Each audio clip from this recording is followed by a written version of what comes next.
नमस्ते। यति बेला दशैं सुरु भएको छ। नेपालमा केही वर्ष यता जस्तो चाडपर्व संस्कृति संस्कारहरू के हुन् भन्ने विषयमा निकै ठुलो तीव्र बहस पनि हुँदै आएको छ। किनभने यसमाथि आक्रमण पनि धेरै भयो हैन। यो चाहिँ एउटा प्रायोजित जो शक्तिहरू छन्, जो सत्तामा छन्, यिनलाई हतियार बनाएर नेपालका संस्कृतिहरूमाथि आक्रमण पनि निकै तीव्र रूपमा हुँदै आयो। अहिले पनि त्यो जारी छ। मान्छे अलिकति बिउजन खोज्यो, त्यसपछि अलिकति बिउजन खोज्यो। मैले आज चाहिँ जस्तो हाम्रा संस्कृतिहरू, हामीले मान्ने संस्कृतिहरू वास्तवमा कस्ता थिए, कसरी तिनको उत्पत्ति भएको हो, विकास भएको हो र अहिले हामीले तिनका गुणहरूलाई कसरी गुमायौं र अहिले मान्छे कुन अवस्थामा छ। माने देश यस्तो हुनुको पछाडि कोही एउटा महत्त्वपूर्ण कारण हामी पनि हौं भन्ने पाटोलाई अलिकति राख्न सजिलो होस् र हाम्रो यो जो सांस्कृतिक एउटा के रे वातावरण सुरु भएको छ नेपालमा, चाडबाडको मौसम सुरु भएको छ, यसबाट हामी केही सिक्न प्रयत्न गरौँ हैन, ताकि यो संकटलाई बुझ्न र समाधान गर्नको निम्ति चाहिँ योगदान गरोस् भन्ने हिसाबले अब केही कुराहरू मैले उठाउन खोजिरहेको छु। पहिलो कुरा हामी के देख्छौं हुन्छ भने जस्तो देश आज जुन अवस्थामा छ नि, यसरी देश किन भाँडियो। अब यो विषयमा छलफल गर्दाखेरि धेरै मान्छेले एकहोरो मात्रै कुरा गरिरहेका छन्।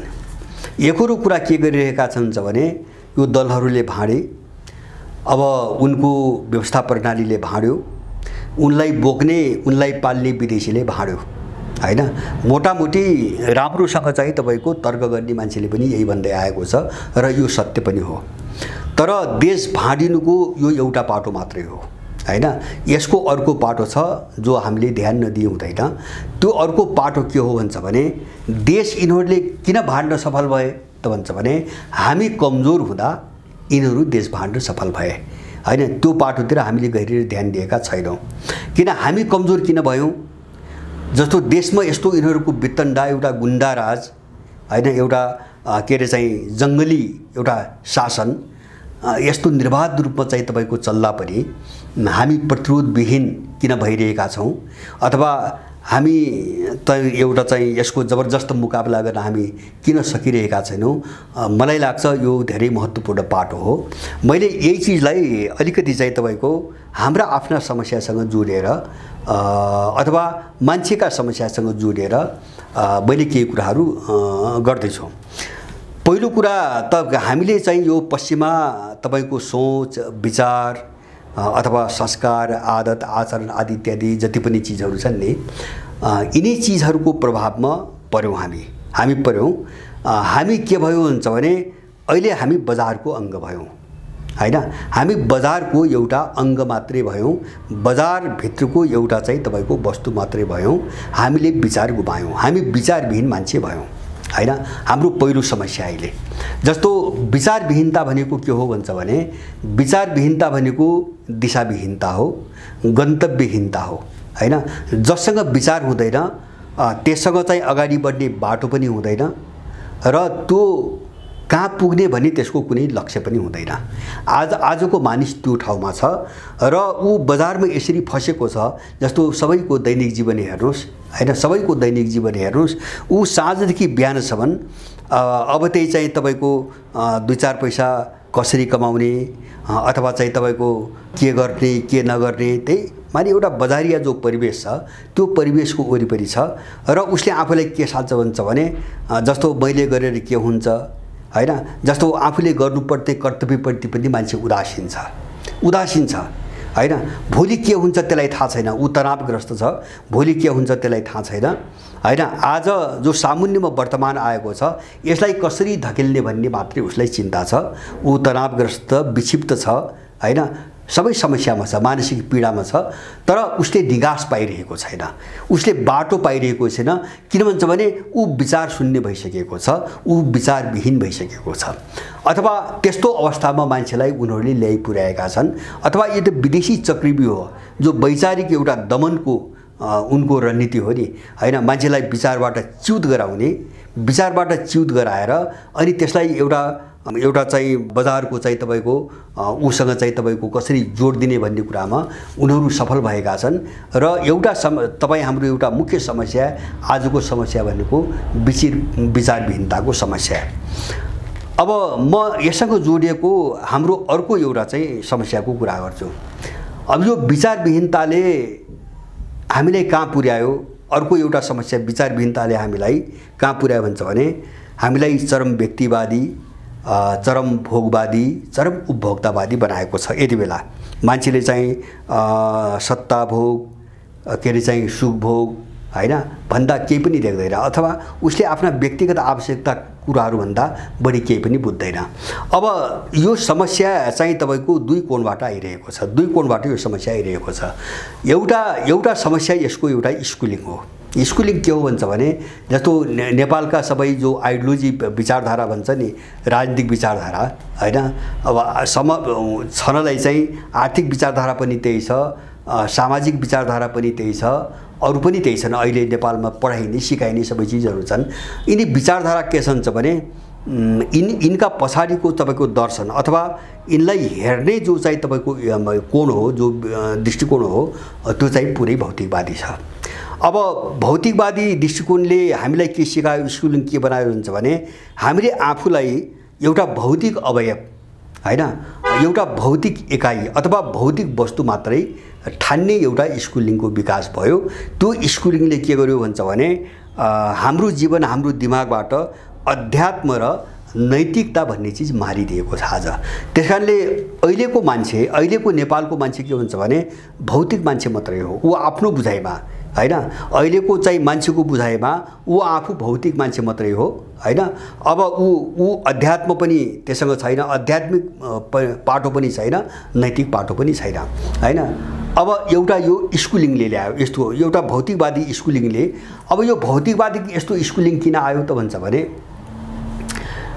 जस्तो यो पश्चिमाहरूको सभ्यता यही हो। पश्चिमाहरूको सभ्यता पनि के हुन्छ भने जस्तो पूर्वीय सभ्यताको चाहिँ तपाईको एउटा स्कुलिङ कस्तो हुन्छ भन्छ भने त्यो स्कुलिङमा अध्यात्म, नैतिकता र भौतिकता। भौतिकता भनेको जस्तो मान्छे जन्मेदेखि मर्दासम्म उसका आफ्ना आवश्यकताहरू हुन्छन्, उसको एउटा बाहिरी परिवेश हुन्छ, भौतिक परिवेश हुन्छ। अब त्यसका आवश्यकताहरू पुरा गर्नुपर्ने हुन्छ। जस्तो मान्छेका आवश्यकता हुन्छन् जीवनभरिका, तिनी पुरा गर्नुपर्ने एउटा भौतिक पाटो भयो हैन। अब त्यो पाटो, अब तपाईँ हामी एउटा सामाजिक मान्छे हौँ, समाजभित्र बसेका छौँ, सामाजिक सम्बन्ध बनाएका छौँ। परिवार पनि एउटा समाज हो, समाजको एउटा रूप हो। हामी परिवारभित्र छौँ। अब हामी कुनै देशको नागरिक छौँ, देश पनि एक प्रकारको सम्बन्ध हो। त्यसकारणले गर्दाखेरि देशको नागरिक हुनुको नाताले, समाजको सदस्य हुनुको नाताले र परिवारभित्रको एउटा चाहिँ सदस्य हुनुको नाताले यी सबैप्रति हाम्रो दायित्व हुन्छ, हाम्रो कर्तव्य हुन्छ। नैतिक रूपमा हामीले आफ्नो जिम्मेदारी वहन गर्नुपर्छ यी सबै चिजप्रति। यो चिज उनीहरूले मारे, यो चिज मारे र मान्छेलाई चरम व्यक्तिवादी बनाए हैन। चरम व्यक्तिवादी बनाए किन भन्छ भने पश्चिमी सभ्यताको जो हामी कल्चरको कुरा गर्छौँ नि, त्यो दैनिक उनको जीवन पद्धतिमा जस्तो हामी कहाँ जस्तो छैन। जस्तो हामी कहाँ संस्कृतिहरू हेर्दाखेरि जस्तो अहिले दसैँ चलिरहेको छ, जस्तो प्रत्येक हाम्रा चाडपर्वहरू अथवा चाहिँ तपाईको संस्कारहरू, जन्मदेखि विवाह मृत्युसम्मका तपाईको संस्कारहरू ठ्याक्कै कुनै तथ्य, कुनै चाहिँ एउटा सन्दर्भ, कुनै परिवेशसँग जोडिएर त्यससँग सम्बन्ध गाँसेर विकास भएका हुन्छन् हाम्रा संस्कृतिहरू हैन। संस्कृतिहरू जस्तो एउटा उदाहरण मैले भनौँ, जस्तो चाहिँ तपाईको हाम्रो चाहिँ पूर्वतिरको किराँत सभ्यता मान्यहरूको कुरा गर्नुहोस् अथवा चाहिँ पश्चिमतिरका समुदायका कुरा गर्नुहोस् अथवा वैदिक संस्कृति मान्यहरूका कुरा गर्नुहोस्। यो संस्कृति कसरी विकास भएको छ त भन्छ भने अब त्यहाँ सबै आफ्नो ढङ्गले, आफ्नो तरिकाले, आफ्नो पद्धति विकास गरेर हैन, त्यहाँ चाहिँ तपाईको प्रकृतिको पूजा गरिन्छ, प्रकृतिको आराधना गरिन्छ। नेपालका सबै संस्कृतिहरू प्रकृति केन्द्रित छन्, प्रकृति पूजक छन् हैन। जस्तो पृथ्वीको पूजा गरिन्छ। हाम्रा संस्कृति, मैले संस्कृतिलाई जोड्न खोजेको हैन। हाम्रो प्रकृतिलाई पूजिन्छ, जस्तो चाहिँ सूर्यलाई पूजिन्छ, आगोलाई पूजिन्छ, पानीलाई पूजिन्छ, जस्तो चाहिँ केही वर्ष अगाडिसम्म पनि, अहिले त हरायो सायद, अहिलेको पुस्तालाई थाहा छैन, तर केही वर्ष अगाडि 20 वर्ष अगाडिसम्म पनि, 25 वर्ष अगाडिसम्म पनि जस्तो घरमा खाना पकाउँदा अब सबैले भान्सामा खाना बसे भने सबभन्दा पहिले त्यो चाहिँ तपाईको भात पकाएको भाँडाबाट भात अलिकति निकालेर पहिले चाहिँ पकाएको चुलोमा हालिन्थ्यो, आगोलाई दिइन्थ्यो हैन। किन त्यो आगोको बन्डा हो, किन भात त उसले पकाएको हो, आगोले पकाएको हो। आगोले चाहिँ तपाईको नपकाएको भए भात त पाक्दैन त, हामीले खाँदैन थियौँ। त्यसैले पहिलो अग्रासन भन्छ, पहिलो चाहिँ तपाईको हिस्सा, त्यो खानाको हिस्सा आगोलाई दिएर अनि मात्रै मान्छेहरूले खाने चलन हैन हाम्रै नेपालमा अहिलेसम्म पनि चलिरहेको छ केही ठाउँमा। भने हामीले प्रकृतिसँग आफूलाई त्यसरी जोडेका छौँ, हाम्रो संस्कार त्यसरी विकास भएको छ। जस्तो यज्ञहरू गर्दा हैन, जस्तो वनस्पतिलाई चाहिँ तपाईको एउटा भाग दिइन्छ हैन, पृथ्वीलाई एउटा भाग दिइन्छ, सूर्यलाई एउटा भाग दिइन्छ, अग्निलाई एउटा भाग दिइन्छ हैन। वनस्पति ओम वनस्पतये नमः भनिन्छ, पृथ्वी नमः भनिन्छ, अग्नि नमः भनिन्छ, पानीलाई गरिन्छ, सारा चीज गरिन्छ हैन। यिनीहरूलाई देवता मानिन्छ हैन। यिनलाई देवता किन, यिनीहरूले हामीलाई दिएका छन्, हाम्रो जीवन दिएका छन्, हामीलाई लालन पालन गरेका छन्, हामीलाई हुर्काएका छन्। हाम्रा संस्कृतिहरू सबै यी चीजबाट चाहिँ विकास भएर आएका छन् हैन। हाम्रो जरो यहाँ हो, तर पश्चिमाहरूमा यो छैन। त्यसैले हाम्रो जरो यहाँ भएको हुनाले मैले भन्न खोजेको के हुन्छ भने हाम्रो मनमा पवित्रता छ। भने अध्यात्म भनेको आफूभित्र पवित्रता देख्न सक्नु, आफूभित्र ईश्वर देख्न सक्नु हो हैन। तपाईँ ईश्वर भने के हुन्छ भने ईश्वर भनेको पवित्रता हो, अरू केही पनि होइन। त्यसैले गर्दाखेरि आफूभित्र ईश्वर देख्न सक्ने जो एउटा चाहिँ चिन्तन प्रणाली हो, सोच्ने तरिका हो, अथवा चाहिँ आफूभित्र ईश्वरको चाहिँ अस्तित्व महसुस गर्न सक्ने जो एउटा ज्ञान हो, क्षमता हो, अब त्यो पाटो नै तपाईको अध्यात्म हो। अब यो पाटो पश्चिमा सभ्यतामा कहीँ पनि छैन हैन। अब दोस्रो मैले अघि नै पनि अलिकति उठाएँ, जस्तो उनीहरूको चाहिँ तपाईको सामाजिक स्कुलिङ कसरी हुन्छ भने उनीहरू व्यक्ति स्वतन्त्रता भनेर आए, व्यक्ति सर्वोपरि। उनले बजारको निम्ति व्यक्तिलाई बजारसँग जोडेर, मान्छेलाई बजारसँग जोडेर उनले व्यक्तिवादलाई बढावा दिए। त्यसकारणले गर्दाखेरि उनले व्यक्तिवादलाई बढावा दिए, हामीले चाहिँ समाज र एउटा सामाजिक धर्मलाई बढावा दियौँ हैन। हाम्रो संस्कृतिले समाज र सामाजिक धर्म हैन, किन व्यक्ति त त्यसको सदस्य मात्रै हो हैन, व्यक्ति एउटा अंश हो। जस्तो म जस्ता व्यक्ति नेपालमा करोडौं छन्। त्यसकारणले गर्दाखेरि अब जो मसँग सँगै बस्छन् एउटा समाजको रूपमा, ती करोडौं व्यक्तिहरू प्रति पनि मेरो आफ्नो जिम्मेदारी छ। मेरो चाहिँ तपाईको तर्फबाट गर्नुपर्ने केही कर्तव्यहरू छन्। हाम्रो त्यो संस्कृति आयो, पश्चिमाहरूको त्यो होइन, व्यक्ति केन्द्रित हो, व्यक्तिवादी हो। जस्तो उनीहरूले व्यक्ति स्वतन्त्रताका कुरा गर्छन्, व्यक्तिवादका कुरा गर्छन् हैन, व्यक्ति अधिकारका कुरा गर्छन्। जस्तो एनजिओहरूले यहाँ वितण्डा मचाइरहेको देख्नुहुन्छ नि, किन त्यो व्यक्तिलाई छाडा बनाउने कुरा हो। उनीहरू कसैप्रति जवाबदेही छैनन्। उनको सभ्यता मैले कहाँ जोड्न खोजिरहेको भन्छ भने उनको चिन्तन प्रणालीमा अध्यात्म पनि छैन हैन, मैले भने नि, अथवा त्यो कोणबाट उनको कल्चर पनि विकास भएको छैन हैन। उनको कल्चर भनेको के हुन्छ भने मोज बस्तीको निम्ति खानेपिने कुरा हो, खानेपिने उत्सव बनाउने कुरा हो। जस्तो उनको खानपान हाम्रो चाहिँ सिद्धान्त जोडेको छ, जस्तो के खाने के नखाने हैन, अथवा कुन चीज कति बेला खाने, केसँग के खाने केसँग के नखाने देखि लिएर यस्ता धेरै चीजहरू छन् हामी कहाँ। अन्त उनी कहाँ त्यस्तो छैन। उनी कहाँ खाने कुरा छ, त्यो पनि मिठो लागेको, जुन उनलाई मनपर्छ त्यो कुरा खाने कुरा छ हैन। हामी जस्तो संस्कृति भन्छौँ, हामी कहाँ संस्कृति भनेको धर्मको पालना हो। जस्तो धर्म के हो भन्छ भने मान्छेको व्यक्तिको कुनै पनि मानिसको कर्तव्य हो, मान्छेले गर्नुपर्ने कामलाई धर्म भनिएको हो, अरू केही पनि होइन हैन। धर्म सबैका हुन्छन्, मान्छेका मात्रै हुँदैनन्। प्राकृतिक निर्जीव जगतको पनि धर्म छ, वनस्पतिको पनि धर्म छ, अरू जीवका पनि धर्म छन्। सबैको धर्म अथवा सबैको धर्म निर्वाहबाट यो सृष्टि चल्ने हो। सबैसँग सम्बन्धित छ, अन्तर्निर्भर छन्। कोही एक अर्काबाट स्वतन्त्र भएर अलग्गिएर बाँच्न सम्भव छैन। जस्तो हामी अहिले चाहिँ ग्लोबल वार्मिङ भन्छौँ, यो पर्यावरणको विपत्ति, पर्यावरणको नोक्सानी ल्याइरहेको विपत्ति भन्छौँ, त्यो भनेको के हैन। हामीले जङ्गल मास्यौँ, विपत्ति हामी माथि आइलाग्यो हैन। हामीले चाहिँ तपाईको हिउँ मास्यौँ, हिमालय पग्लिँदै गए, विपत्ति हामीमाथि आइलाग्यो, पानी सुक्दै गयो। हो, यो चिज हाम्रो सभ्यताले, हाम्रो संस्कृतिले व्यवहारमै लागू गरेको छ। त्यही भएर सबैको पूजा गर्दै, पूजा गर्ने भनेको सबैको संरक्षण गर्नुपर्छ, सबैको बचाउ गर्नुपर्छ।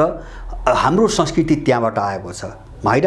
मैले त्यसलाई अध्यात्म भनेको हुँ। पश्चिमा सभ्यतामा यो पाउनुहुन्न। उनको कल्चर भनेको उत्सव मात्रै हो हैन, एउटा खुसियाली मनाउने हो। जस्तो मान्छे जन्म्यो उनले उत्सव मनाउँछन् हैन, विवाह भयो उत्सव मनाउँछन्, अथवा कुनै यस्ता एक दुईटा डेहरू पर्लान् जस्तो भ्यालेन्टाइन डे भन्छन्। त्यसको बेमतलबको केही न केही हैन, त्यसभित्र न कुनै कल्चर छ न कुनै संस्कार छ हैन।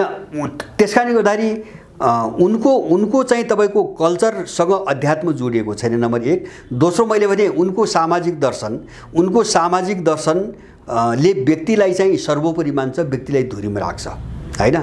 त्यसकारणले उनले परिकल्पना गरेको व्यक्ति पुरै चरम व्यक्तिवादी छ। त्यो समाजप्रति, परिवारप्रति, कसैप्रति उत्तरदायी छैन। हामी कहाँ त्यस्तो छैन। हामी सबै मानिसहरू जो छौँ समाजको, परिवारको एउटा अङ्गको रूपमा मात्रै हामी स्वीकार गर्छौँ। त्यसकारण हामी ती संस्थाहरूप्रति उत्तरदायी हुनुपर्छ भन्दै आएका छौँ। त यो दुईटा जो पाटो हो नि, यो दुईटा पाटो कहाँ जोडिन्छ भन्छ भने एउटा अध्यात्मसँग जोडिन्छ र अर्को चाहिँ तपाईको सामाजिक नैतिकतासँग जोडिन्छ हैन। समाजभित्र मान्छे बाँचेको हुनाले र सामाजिक मान्छे भएर बसेको कारणले। त यो दुईटा चीज पश्चिमाहरूसँग नभएको हुनाले उनको स्कुलिङले हामीलाई के सिकायो त भन्छ भने व्यक्ति एउटा भौतिक अवयव मात्रै हो भन्ने कुरा हामीलाई बुझाउन लगायो। हामी त्यही फस्यौँ, हामी बजारवादको चक्रव्यूहमा हामी त्यही फस्यौँ हैन। एउटा त अहिले व्यवस्था प्रणालीको नाममा उनीहरूले पुरै चाहिँ एउटा बजारवादलाई चाहिँ लादे संसारभरि। नेपालमा पनि बजारवाद छ। अनि त्यो बजारवादमा मान्छेलाई लगेर चाहिँ सिधैदिन उनलाई सजिलो कहाँ भयो त भन्छ भने मान्छेको जो स्कुलिङ हो त्यो पनि पुरै भौतिकवादी मात्रै भयो हैन। जस्तो आइडियोलोजी चाहिँ तपाईको बजारवादी अनि मान्छेको स्कुलिङ भौतिकवादी भएपछि मान्छे त्यहीँनिर सिद्धियो, नेपाली त्यहीँनिर सिद्धियो, हामी पनि त्यहीँनिर सिद्धियौँ। हो, यो दुईटा चिजले हामीलाई निकै कमजोर बनायो आज। त्यसैले हाम्रो समस्या कहाँ हो भन्छ भने पहिलो कुरो मान्छेलाई विचारवान मानिस अथवा विचारले निर्देशित गर्ने, विचारले अगाडि बढाउने र विचारले चाहिँ ऊर्जा पैदा गर्ने मानिस कसरी बनाउने, हामीले विचारको पाटोलाई कसरी समात्ने। त्यो बिना जस्तो अहिले जो कुइराको कागजै मान्छे देख्नुहुन्छ नि नेपालभित्र हैन, तपाईको जो राजनीतिक विकल्प भन्छन् नि मान्छेहरू, यहाँ यी सडकमा देख्नुहुन्छ, बाहिर देख्नुहुन्छ, कहिले यता कुदेको छ, कहिले उता कुदेको छ, कहिले उता कुदेको छ, यो सबै बजारवाद हो हैन। उसले के गरिरहेको छ त भन्छ भने बजारमा जे चिज फ्याँकिएका छन् हैन, तिनीमध्ये कहिले यो माल खोज्छ, कहिले त्यो माल खोज्छ, त्योभन्दा बाहिर मान्छे जानै सकिरहेको छैन। किन? मान्छेसँग विचार छैन हैन, मान्छेसँग सोच्ने शक्ति छैन, अथवा सोच्ने प्रक्रिया टुङ्गियो, विचार टुङ्गिसकेपछि अब बजारमा वरिपरि जे छ त्यही वरिपरि घुम्नुको कुनै पनि विकल्प छैन। एउटा समस्या। त्यसैले मान्छे विचारवान कसरी गर्ने अथवा वैचारिक मानिस कसरी बनाउने, कसरी बन्ने, हामी वैचारिक मानिस कसरी बन्ने, एउटा समस्या। दोस्रो समस्या के हो भन्छ भने हामीले व्यक्तिलाई, आफूलाई अध्यात्म, नैतिकता र भौतिकता, यो तीनटा चीजको योग नै मानिस हो। वास्तविक मानिस भनेको, सामाजिक मानिस भनेको अथवा पूर्ण मानिस भनेको अध्यात्म, नैतिकता र एउटा जो भौतिकता हो, यो तीन चीजको चाहिँ तपाईको योग हो भन्ने कुरा कसरी बुझ्ने, कसरी बुझाउने हैन। अब यो दुईटा समस्याको समाधान नगरिकन हामी कमजोर भयौँ। त्यसकारणले हामी कमजोर हुँदा हैन, यो जो चाहिँ तपाईको दलाल तत्त्व छ नि, यो जो चाहिँ यो खराब तत्त्व छ सत्तामा, यो बलियो देखियो। यो बलियो होइन, बलियो भएर बलियो देखिएको होइन कि हामी कमजोर हुँदा तुलनात्मक रूपमा ऊ बलियो देखिन पुग्यो हैन। उसको जग कमजोर हुँदाहुँदै हैन, ऊ वास्तवमा कमजोर हुँदाहुँदै उसलाई दुनियाँले थुक्दै यत्रो नेपालको जनमत उसका विरुद्धमा हुँदाहुँदै पनि ऊ सत्तामा किन बलियो छ त भन्दाखेरि त्यसको तुलनामा हामी धेरै कमजोर साबित भयौँ। त्यसकारणले गर्दाखेरि यो तुलनाको समस्या हो हैन, यो चाहिँ वास्तविक समस्या होइन। यो हामी कमजोर हुँदा ऊ बलियो भएको समस्या हो। ऊ बलियो भएर चाहिँ यस्तो समस्या आएको होइन। त्यसकारणले हामीले यो विरोधाभासलाई बुझ्न सकिरहेका छैनौँ। यसलाई कसरी हल गर्ने, मैले भने नि यसलाई मैले चाडबाडसँग किन जोड्न खोजेको भन्छ भने जस्तो हामीले सिक्ने हो यति बेला सिक्ने हो। जस्तो हामीसँग त्यो पश्चिमाहरूमा सभ्यतामा हामी के पाउँदैनौँ त भन्छ भने जस्तो दसैँ भनेको के हो खासमा भन्छ भने अहिले पछाडि जति विकृति थपिए पनि दसैँ भनेको तपाईँको ठुला बडाहरू आफूभन्दा उमेर बढी भएका मान्छेहरूसँग आशीर्वाद माग्ने हैन, जस्तो नवदुर्गाहरूको पूजा गर्ने, अरू समुदायले आफ्नै ढङ्गले त्यही चिजको पूजा गर्छन्। अब यता वैदिकवालाहरूले चाहिँ वैदिक संस्कृति मान्नेहरूले जब नवदुर्गा पूजा हुन्छ अनि 10औं दिनका दिन चाहिँ तपाईँको ठुला बडाहरूसँग आशीर्वाद मागिन्छ। त त्यो आशीर्वाद चिज नै हो सबभन्दा बहुत महत्त्वपूर्ण, किन त्यसले के हुन्छ भने आफूभन्दा सानाप्रति चाहिँ तपाईँको एउटा ठुलाहरूको कर्तव्य हैन, अथवा चाहिँ तपाईँको एउटा हेर विचार अथवा निगरानी लालन पालन आदि इत्यादि, अथवा सानाहरूले ठुलाहरूप्रति देखाउनु पर्ने सम्मानको भाव, आदर भाव, यो दुईटा चिजको चाहिँ तपाईँको एउटा सम्बन्ध हो हैन। अब यसबाट हामीले के, अब त्यो सम्बन्ध कहाँबाट आउँछ त भन्छ भने जस्तो हाम्रा प्रत्येक कल्चर यस्तै छन्, एउटा मात्रै हैन एउटा मात्रै हैन। जस्तो प्रकृतिसँग जोडिएर चाहिँ जस्तो हाम्रो खेतीपाती सक्यो भने साउन 1 गते भयो भने चाहिँ तपाईँको असार सक्यो भने के गरिन्छ, साउनमा जस्तो यो मेदी लगाइन्छ, हातखुट्टामा मेदी लगाइन्छ। मेदी लगाउने भने के हो भन्छ भने बर्खाभरि बर्खाको टाइममा खेती गरिसक्यो भने हातखुट्टाहरू माटोले कुहाएको हुन्छ, सडाएको हुन्छ, त्यसको औषधि हो मेदी भन्ने हैन। पछाडि हामीले त्यसलाई बुझ्न छोड्दै जाँदाखेरि हात रङ्गाउने, खुट्टा रङ्गाउने भनेर एउटा चाहिँ त्यो रमाइलोको रूपमा ल्याउँ, एउटा चाडबाडको रूपमा ल्याउँ हैन, बाहिरको रूपमा मात्र हेरौँ। तर त्यो औषधि मान्छेले खेती गरिसक्यो भने शरीरको उपचार गरेको हो त्यो हैन। हाम्रो कल्चर त्यसरी आएको छ, जोडिएको छ हैन। त्यसभित्र कुनै एउटा अर्थ छ हैन। जस्तो असार 15 मा चाहिँ असारे चाहिँ तपाईँको के अरे असार 15 भन्छन्, मान्छे नाच्छन्, हिलोमा खेल्छन्, सारा चिज गर्छन्, त्यो उत्सव हो त्यो हैन। त्यो एउटा उत्सव हो, त्यो एउटा जस्तो असार 15 मा नाच्छन् अनि के अरे साउन 1 मा आएर चाहिँ तपाईँको मेदी लगाउँछन् भनेपछि उनीहरूले खेती सकिएको चाहिँ सङ्केत हो। ल उस बेलाको जमानाको एउटा मोटामोटी अनुमान भनौँ न, असार 15 सम्म आउँदाखेरि मोटामोटी मान्छेले खेती सक्छ हैन, खेतीपातीको सकिन्छ भनेर एउटा उत्सवको रूपमा चाहिँ असार 15 मनाइन्छ। अनि साउन 1 मा आएर चाहिँ जो शरीर चाहिँ तपाईँको उभाएको हुन्छ माटोसँगको चाहिँ उसले अन्तर्क्रियाले गर्दा त्यसको एउटा उपचार गरिन्छ। यस्ता धेरै चिजहरू हुन्छन्। अब लुतो फाल्ने, मेदी लाउने यस्ता धेरै चलनहरू चलेका छन्। त अब यिनी सबै प्रकृतिसँग चाहिँ तपाईँको जोडिएका छन्। वास्तविक जीवनको महत्त्व, हाम्रा संस्कृतिहरू जीवनको वास्तविकता र आवश्यकता त्यससँग जोडिएर आएका छन्। त्यसकारणले त्यहाँ के आचरणहरू हुन्छन्, हाम्रो कल्चरमा आचरण गर्ने र नगर्ने, गर्न हुने र गर्न नहुने, अथवा कुन चिज कतिखेर गर्ने हैन, धेरै यस्ता नियमहरू हुन्छन् जो हामी पश्चिमा सभ्यतामा पाउँदैनौँ, कहिले पनि हामी पाउँदैनौँ।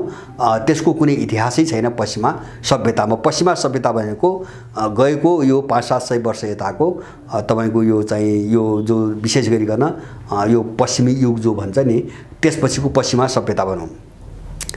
त्यसकारणले मैले भने हामी जहाँ फसिरहेका छौँ नि, हामीले हाम्रै संस्कार संस्कृतिहरूबाट शिक्षा लिए मात्रै पनि पुग्छ हैन।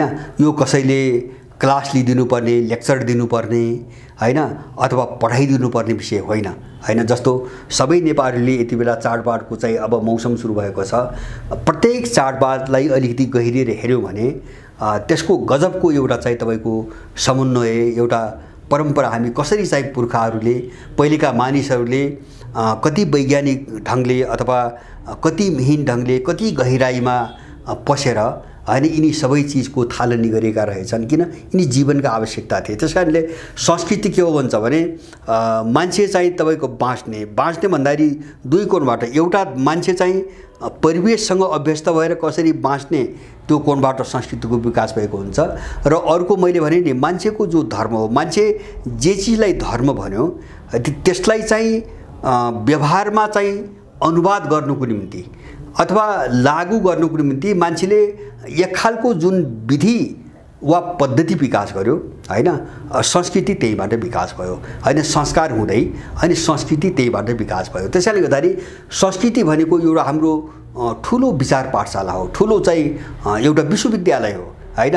त जो हामीले अहिले बुझिरहेछौँ नि, यो चाहिँ हाँस्ने खेल्ने मजा लिने लुगा लाउने मिठो खाने मासु खाने जो बुझिरहेछौँ नि, संस्कृति यो होइन हैन। माने यो पाटोमा मात्र हामीले हेर्नु हुँदैन। हामीले चाहिँ उही पश्चिमाहरूको चाहिँ शैलीमा त्यो स्कुलिङबाट आएर हामीले यसलाई एउटा खुसी उल्लासको पाटो मात्र हेर्न थाल्यौँ। तर यसको आन्तरिक जीवन हैन, यसले दिन खोजेको सन्देश हो नि, त्यो हामी बुझिरहेका छैनौँ। त्यसकारणले हामी फसिरहेका छौँ र गलत शक्तिहरूले हामीलाई प्रयोग गरिरहेका छन्। अदृश्य चाहिँ तपाईँको कोणबाट, अर्को कोणबाट हामीलाई प्रयोग गरिरहेका छन्। यो पाटोमा यहाँहरू सबैको ध्यान जाओस्। र अहिलेको नेपालीहरूको मैले अन्तिममा दोहोऱ्याएर सकेँ, दुईटा समस्या हो तपाईँ हाम्रा अगाडि। मैले पनि एउटा विचारविहीनताको समस्या, हामी विचारमै जाउँ, समाधान अन्त कहीँ पनि छैन, यो भ्रम हो होला।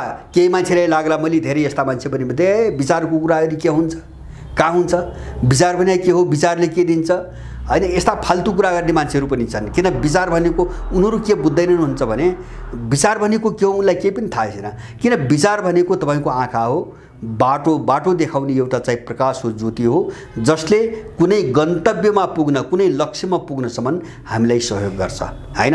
हामी विचार भएन भने हामी कतै पनि पुग्दैनौँ। जो दुःख हामी पाइरहेका छौँ दशकौँदेखि, कारण त्यही हो हैन। यो समस्या कसरी हल गर्ने, हाम्रो पहिलो कुरा। दोस्रो कुरा, व्यक्ति जो चाहिँ नष्ट भयो हैन, अथवा व्यक्तिले आफूलाई जो भौतिक चाहिँ तपाईँको एउटा शरीरको रूपमा मात्रै बुझिरहेको छ, यो चाहिँ दुश्चक्रबाट हामी निस्कन एकदमै जरुरी छ। व्यक्ति एउटा भौतिक अस्तित्व मात्रै होइन, व्यक्ति अध्यात्म पनि हो, व्यक्ति नैतिकता पनि हो।